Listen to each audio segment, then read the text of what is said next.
After that, Mira suddenly faints when they both go down the stairwell. She said she wants to go see a doctor and he asks Gwen not to tell Todd about it. But Gwen instead offers to take Mira's blood to be taken to the lab after seeing she is unwell. Later that night, Mira tells David again about the problems at her house. Todd and Max return home not long after, while Mira is busy on the phone. When Mira wants to accompany Max to his room, her vision becomes blurry, and she promises to follow after him. At the same time, Mira gets a message from an unknown person informing her that David is a fraud, just as she is about to fall asleep on the sofa.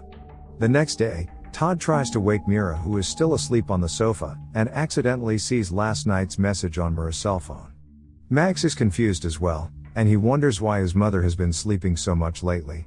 Mira then apologizes to Gwen for having a negative perception of her, despite the fact that she has been working 24 hours at the house. But Gwen feels happy because she is treated as if she is part of the family in this house. Then Mira receives another message about David. She simply responds by telling him not to bother her anymore. After then, Mira forces herself to go to work on that day. At the office, Mira tells Karen that her lab test results is fine. She says that Gwen's suggestion was right, where she just needs to rest. But Karen advises Mira to take the advice of another doctor who has nothing to do with Gwen, but Mira doesn't mind it. Mira then gets an email from Gwen disguised as David. Fake David wants to tell her that Weber, who often sends messages to Mira, is trying to slander him. However, the second message tells Mira that her child is in danger, and asks Mira to meet at a cafe. When she is at home, Todd overhears her conversation with Gwen about the person she wants to meet at the cafe tomorrow. Todd, who overheard the conversation, is disappointed because he believes that his wife has cheated on him. Mira then comes to a certain cafe that David has set up the following day. And it is there she meets the real David Weber. David claims that he has no children, and that he has never spoken to Mira at all. He informs that someone has disguised as him, as well as the death of his wife, Laurel, from lung cancer. The reason for this is that someone persuaded Laurel to stop chemotherapy and avoid seeing a doctor, which is similar to what Mira is going through at the time. Plus, David shows a photo of the same person who was chatting with Mira, along with a photo of a fake child that David had shown when he called her. Mira looks as if she can't believe what she's seen, but she still doesn't suspect Gwen is behind it. It turns out that Todd has been following Mira and sees Mira hugging David. Gwen, on the other hand, is visited by Karen to give Mira a new design bag. Moreover, she is here because she wants to talk to Gwen about the issues at the house. Karen says that she has previously saw Gwen smelling Todd's shirt. And she threatens that if Gwen is toying with this family, then she will toying with Gwen as well. However, as Karen is about to return home, she is hit in the back by Gwen. After that, Gwen takes Karen to a location where Karen is injected with something, before she leaves Karen with her car. Mira, who is cooking for dinner, receives a message from David that he will be home late in that night. Not long after that, Max and Gwen arrive from Max's physical therapy. At that point, Gwen secretly takes Mira's knife and goes out with the excuse that she wants to meet up with her old friend. It turns out that Gwen goes to see David and they apparently know each other. She knows the location of David's house also because of Mira. And it turns out that Gwen was David's wife's nurse before she died. Plus, she is the one who advises David's wife to stop taking doctor's therapy. She then stabs David with a knife, and pours blood next to David's dead body. After that, she leaves David and brings his bag with her. Later that night, Todd returns home drunk since he's stressed with his wife's behavior. The situation is used by Gwen to get closer to Todd. Gwen takes him to his room, and she starts to seduce him. But Todd seems to still be loyal to his wife, when he tells Gwen to leave his room. The next morning, Gwen greets Todd and tells him that he was the one who teased her the night before. Mira, who has just woken up, receives a message from David that says he couldn't sleep, because his little guy couldn't sleep either.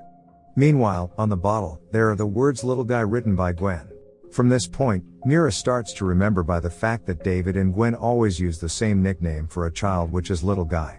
As a result, Mira becomes curious and throws away the water in the bottle Gwen has prepared.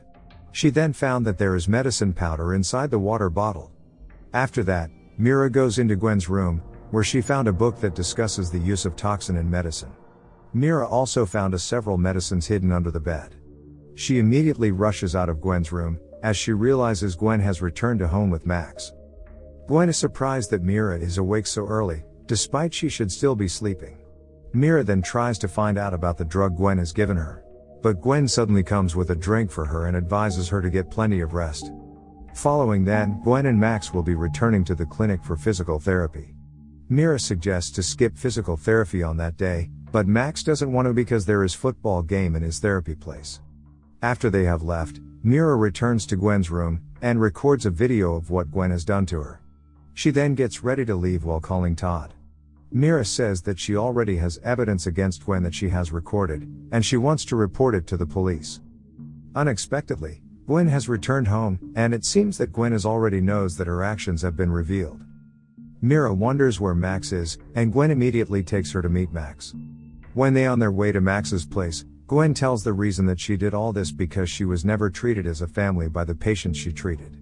And all she wants is to have a happy family like Mira, which she can only achieve by getting rid of Mira from there. Todd, on the other hand, returns home and looks for Mira right away, but all he found is her cell phone. Todd then checked the video that had been recorded by Mira as evidence. When they arrive at a house, Gwen admits that she has killed people who have disturbed her family, such as Dr. Keller, Karen and also David. When Mira knows this, she immediately looks for Max, only to find out that Gwen has lied to her. Gwen says that Max is still in therapy, and she brings Mira to the house only to finish her off. Plus, Gwen reveals that the knife used to kill David has Mira's fingerprints on it, since Mira was the last person to use the knife. As we've seen before, the blood that was spilled next to David's dead body was also Mira's blood, which had been asked to be taken to the test lab. Mira, who hears this, tries to run away from there, but she is blocked by Gwen. In the end, they are forced to fight each other, which Mira manages to survive by giving a teapot blow to Gwen. As a result, Gwen finally lost consciousness and Mira immediately run away from the house with her car. Honestly, the ending for this film is rushed, as the film only ends with Todd, Mira and Max reuniting as one family. It is not known what happened to Gwen after everything she has done. Okay guys. That's all the recap for Evil Intent 2019. Thanks for watching. See you again in the next video.